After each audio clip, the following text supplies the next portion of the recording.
I am as always Mr. Grimreaper 512 with the one and only Dark Knight 97, and tonight we're gonna give you guys our review for Stephen King's The Shining. This 1980 classic film was directed by the late Stanley Kubrick. It is based on The Shining, on the book by the legendary Stephen King. It stars Jack Nicholson, Shelley Duvall, Scatman Crothers, and Danny Lloyd. And in honor of the fact that the upcoming sequel to this movie, which is, if I remember correctly, it's Doctor Sleep, is coming out next month. We're gonna talk about this movie. So yeah, we're gonna go through the movie and talk about it, and give our thoughts about it here in a little bit too. So here we go.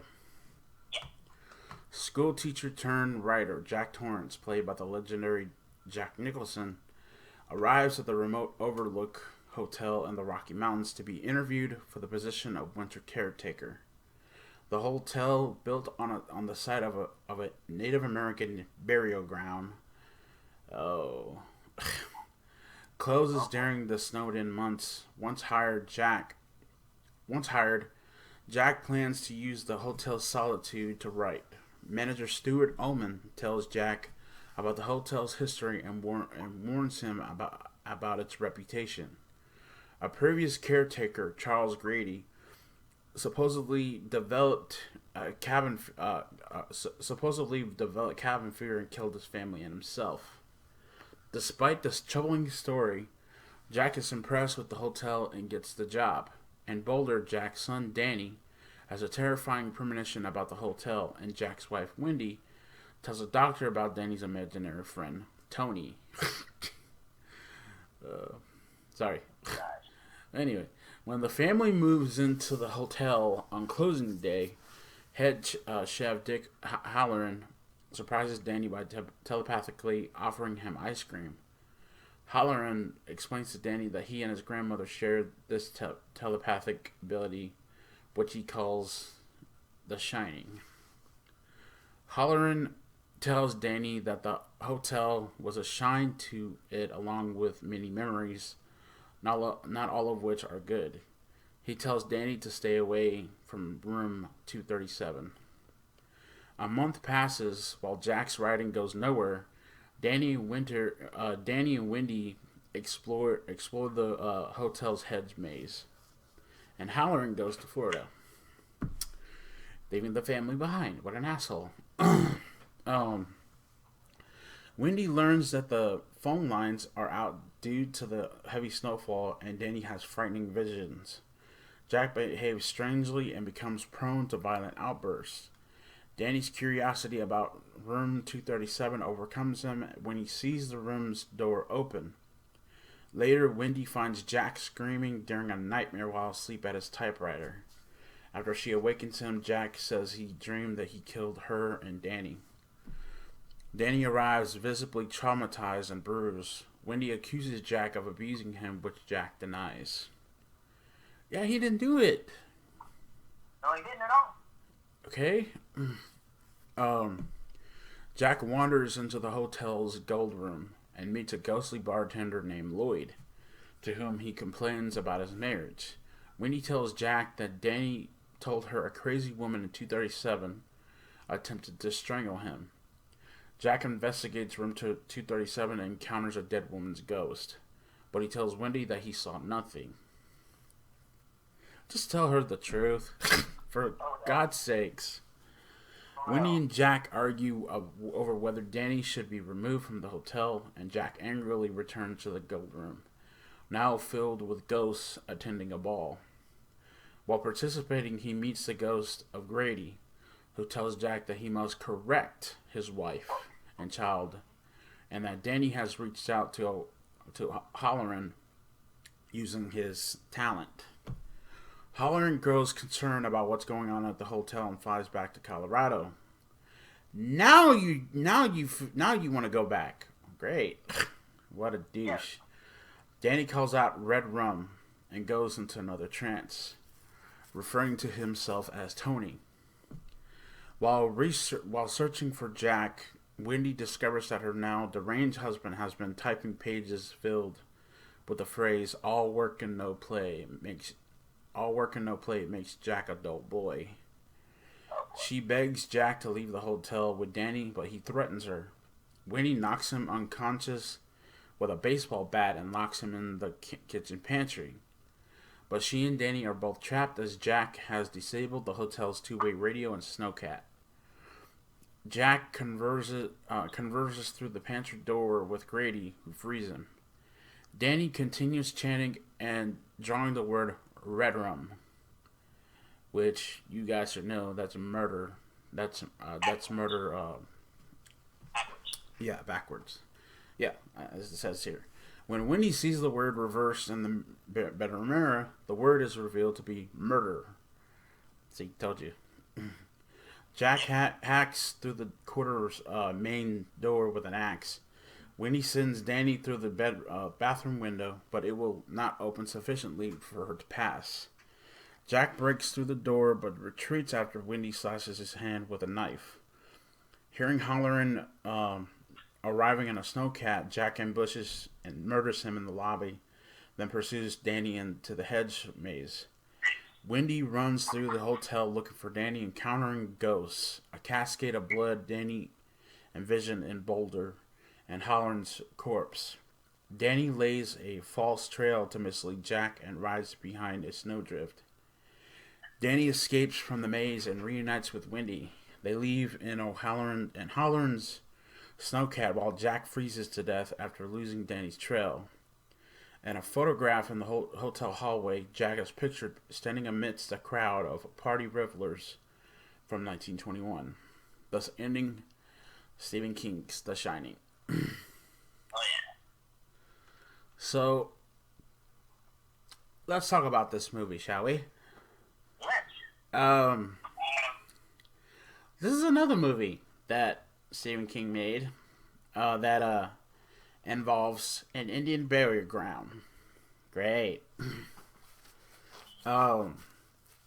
Last year, if you guys remember, we talked about Pet Sematary. Not the 2018 version. The one from the 90s.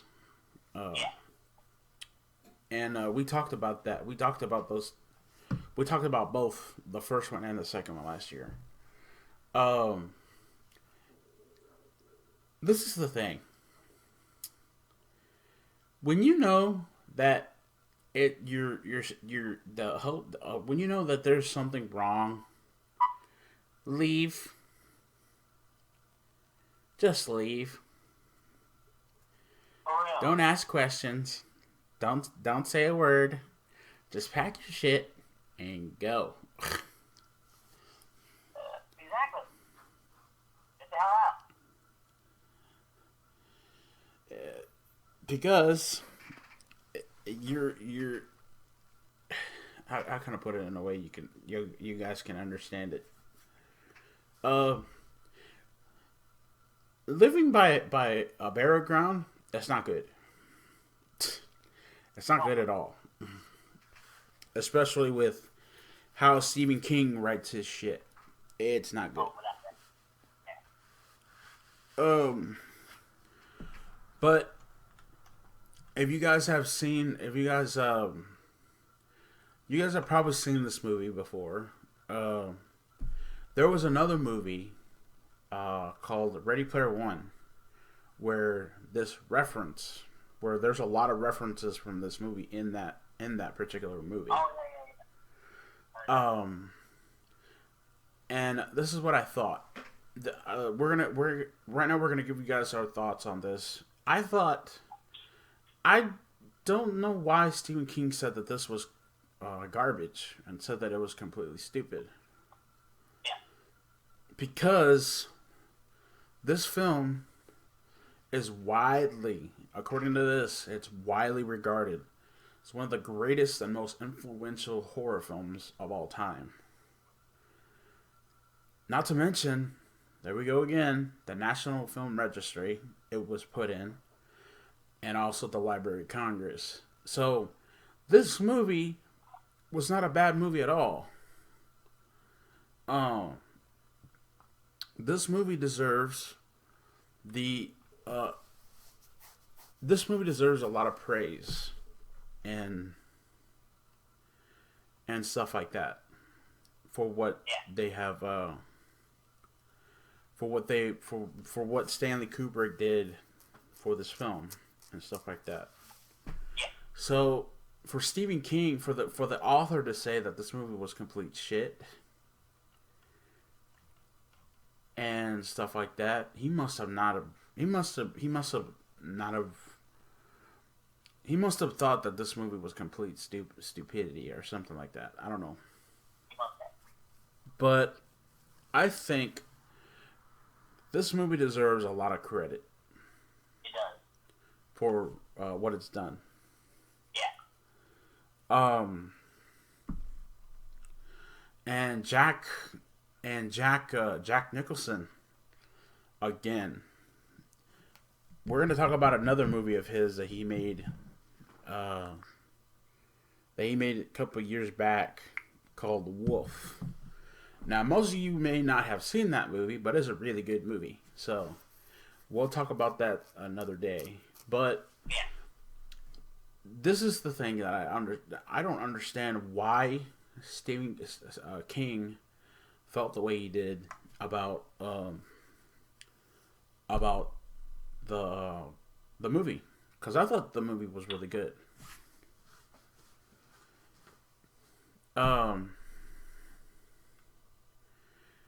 So yeah, he criticized. So according to this, he criticized the movie. Let's see here if I can read this off. He said in an interview, Shelley Duvall's character in the movie, she basically she was basically just there to scream and look stupid. No, I really disagree with that. I disagree with that point. She was not there to look stupid. She was doing what she needed to do in this movie, and I give her a lot of credit for it. Not to mention, this is coming from the guy. This is coming from the guy that made one of the dumbest fucking movies to ever come out of the 80s. If you guys don't know what I'm talking about, well, I'm going to tell you what I'm talking about. Stephen King wrote and directed a movie called Maximum Overdrive. And it was one of the dumbest fucking things I've ever seen in my entire life. To say that he is a good. I'm not gonna say that he isn't a good author. He is. I love the Dark Tower series. I love the other stuff that he's written. But to say that he did, to say that he to say that he could, I'm trying to think.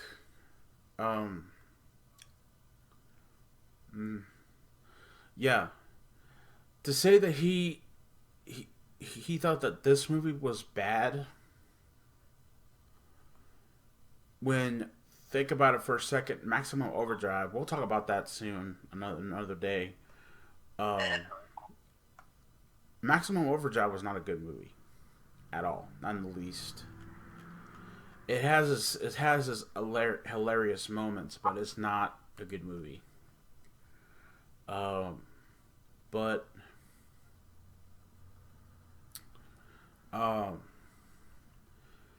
I think that the movie deserves a lot of credit. It deserves more credit than what it got, and that's my take on it. But what do you think of The Shining Man?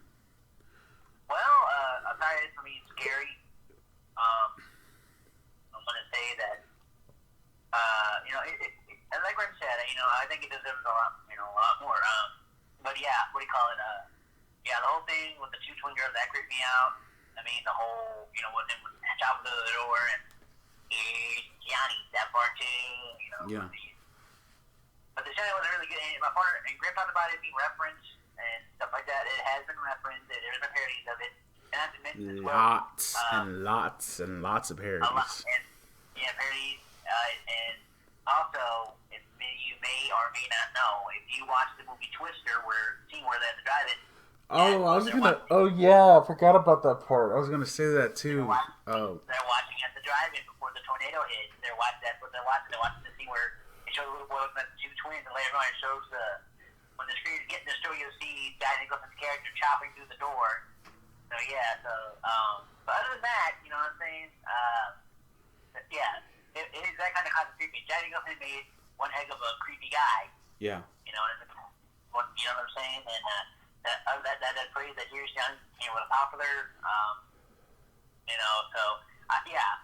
The scary. It was good and scary, but other than that, I thought it was good too. And it like Grim said, it deserved a lot more than it was. Yeah.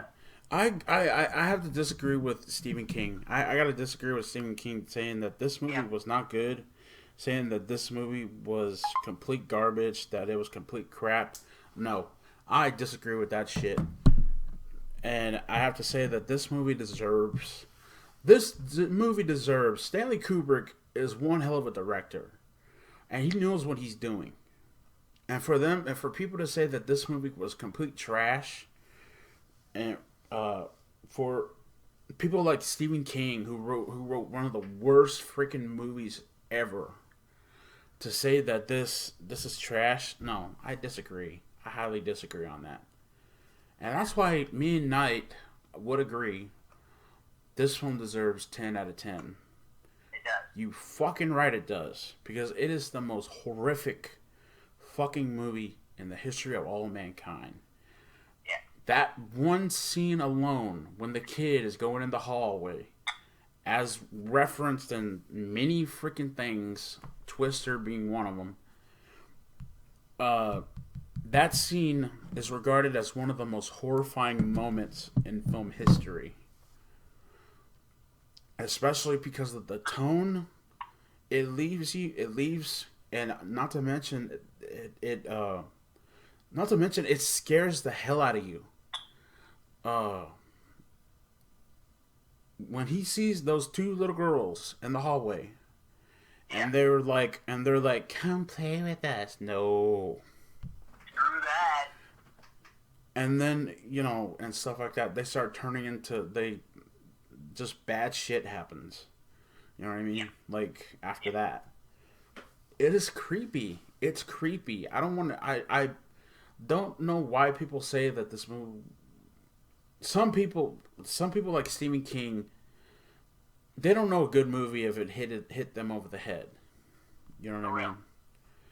But, yeah, I think that this movie is completely good. So... Yeah, it was. Because it has its creepy moments, the two little girls, and like I said, talking about parodies, it has been parodied before. The twin girls do it has been parodied before. If you watch Family Guy, you see them with a laser. That. But anyway. Yeah, it's also been parodied on The Simpsons too. Because I forget which character it was. It was the Scottish janitor. He called I forget what episode it was. He called it the shinning. So. Yeah, exactly. I think it was like one of the Treehouse of Horrors or something like that. But yeah. Let us know, what do y'all guys think of the Stephen King's The Shining? Also, do you agree that this movie was, in Stephen King's word, crap? Let us know in the comment section down below what y'all guys think and all that. And that's gonna be it for right now, anyway, for me and Dark Knight 987. Coming up next, we're gonna give you guys a Halloween edition of Back in Time. And it's rather a doozy. So yeah, I'm Mr. Grandphone 2 with Dark Knight 97. We'll see you all in the afterlife. Peace.